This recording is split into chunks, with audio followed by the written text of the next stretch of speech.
Hey everybody, it's Wednesday, June 29th.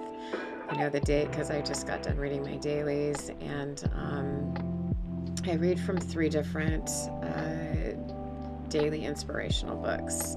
I have a fourth one that I really want, but I'm holding off on ordering it at the moment. The two I read from are The Language of Letting Go by Melody Beattie and Journey to the Heart, also by Melody Beattie. And then the last one is Just for Today, which is one that I read from my recovery program. And interesting enough, all three of them link together in some form or another. And so I start my day by filling out my planner, or at least reviewing it if it's already completed, for my tasks for the day. And then I read my dailies. I get that seed planted of how do I want to show up today. I find that when I don't go through that ritual in the morning, I can be really scattered, I can be distracted, and I can also stay in a mindset of things are not working out in my life instead of looking at the things that are.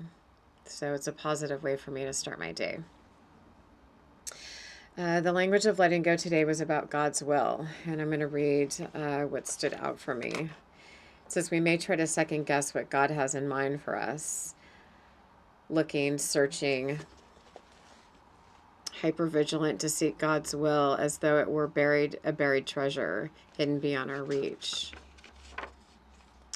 Sometimes it is a quiet and uneventful and includes the daily discipline, of responsibility and learning to take care of ourselves. If it is a quiet day, trust the stillness. If it is a day of action, trust the activity. If it is time to wait, trust the pause. If it is time to receive that which we have been waiting for, trust that it will happen clearly and with power, and receive the gift of joy. So it's this gentle reminder that for me, I look at life right now as a puzzle, mine anyway. I've got all these pieces like scattered on the table, and I've got the frame connected and figured out, and piece by piece, I'm filling in the middle. And sometimes I pick up a piece and I put it in and it doesn't fit. Sometimes I pick up a piece and I put it in and it fits, and then I build from that. But it's this process of, my healer would say, trying things on and seeing how well they stick. And in this case, in reference to a puzzle, do they fit? You know, sometimes we can try to make things fit just as a puzzle piece. When you were little, maybe pressing that one in that little area and going, no, this is the one that needs to go there, soon to realize that that wasn't the right piece, and then having to pull it out and start over. In the journey to the heart, this is what stood out for me. Sometimes we don't tell people what we're feeling. Sometimes we don't tell ourselves. We may think we're being polite and appropriate by not saying what we feel. We may think that most thoughts and emotions are so minor it would be a waste of time to acknowledge and express each one of them. It's true that some aren't worth mentioning, but many are. We need to take the time to feel and release the thoughts and beliefs that are important to us. Our bodies and emotions will begin reacting to what's denied despite what we say. What are you feeling? What are you really feeling? Ask yourself as often as you need. Take the time to feel and release the emotion, thought, or belief. You're connected to yourself. You're connected to the world around you. Now keep your connections clear. So this inspiration for today reminds me of why I put myself out there completely and vulnerable. Not holding back. And sometimes people are like, why would she put that out there? Why would she want to have difficult conversations? And it's because our subconscious mind will still hold on to those feelings if we are not releasing it in some way. And so I encourage you to be truthful, to be comfortable with standing in what you are feeling. Because if you are amongst those that truly love and accept you, they will honor your feelings even though they're honoring theirs at the same time. It's a matter of listening and having compassion and empathy and no judgment against what somebody's going to share with you. This past weekend, the retreat was validation for me of how many of us hold and grip onto things that just no longer serve us. There was a point in the obstacle course where we had to step from the tree platform down onto these rope swings. And the rope swing was basically a 2x4 frame with another 2x4 that went diagonally. So it was open in those corners. And then there were 4 ropes on each corner. And in between each one of those swings was about 2.5, maybe 3 feet. And so you step down onto the one, you hold the ropes, you're clicked into the cable above you, so you're safe in case you fall.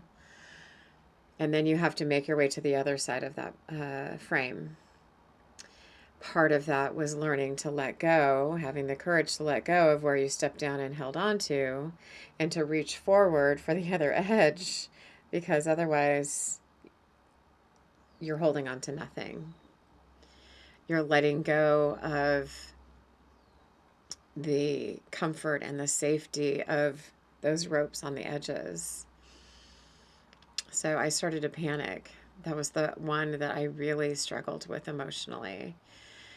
And I made it finally to the other end. I was able to lean my body forward, grab the one end as I stepped into the middle of that piece that was on the diagonal.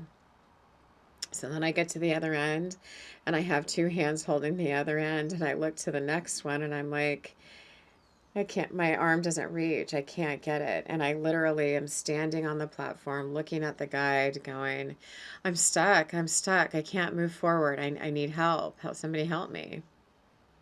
And he stood there and just,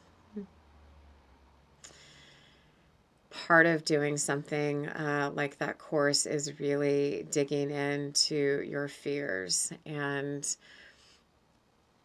although I really wanted him to help me, at the same time, I didn't want him to help me because I wanted to be able to do it on my own. My girlfriend stepped back down. She had already made it to the other side. She stepped back down and kind of pushed the swing over to me and was talking me through it. She's like, you got to swing. Now reach and grab. And my girlfriends behind me are like, stick your arm out, grab the other rope. And so with major fear, I got the rope on the other swing. But then I realized I still had this other hand that I needed to let go of in order to step onto the next one. And so as I've been in reflection after the course, it was this huge reminder of when we are in this transition of moving forward in our life, there are still things that we hold on to that we don't want to let go of because it is providing some sort of safety net for us. I had to let go of the rope. I had to let go of this one in order to step forward and grab onto the other one. Otherwise, I just was not going to make it, and I had no choice. I wish sometimes in life that we knew that letting go of something, that last grip that we hold on to, is going to get us to the other side. It's not easy. Because there is safety and comfort in holding on to something even though we know it might not be serving us. And so as I relate that into situations that I'm moving through at the moment, I still have one hand on the corner.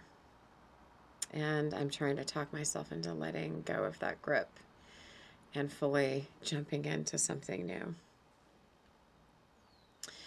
And so I read these dailies for that reason, to get that inspiration, to remind me that moving forward is the way. I'm not moving in reverse. And by not challenging God's will for me or my higher power as I see her, I will be rewarded in time whenever she seems that it's deemable. Is that how you say it? I laugh at myself sometimes here, and that's okay too. You should do that pretty often. So I hope that wherever you're at today on this Wednesday, that you find the courage to let the grip off of something, even if it's a pinky finger. The practice of yoga reminds us every time when we step on our mat that we can't balance without launching off and letting go. We can't balance without letting go and having a fear of falling. It's just part of the process. And so I do that on my mat well, and then I realize I have to do that off the mat at the same time. I hope that these readings and my personal experience has enlightened you today. And you can find me on Instagram as the Inner Light Yogi. I hope to continue this journey and provide some insight and just personal wisdom that are getting me through this life one day at a time. Have a beautiful day. Cheers.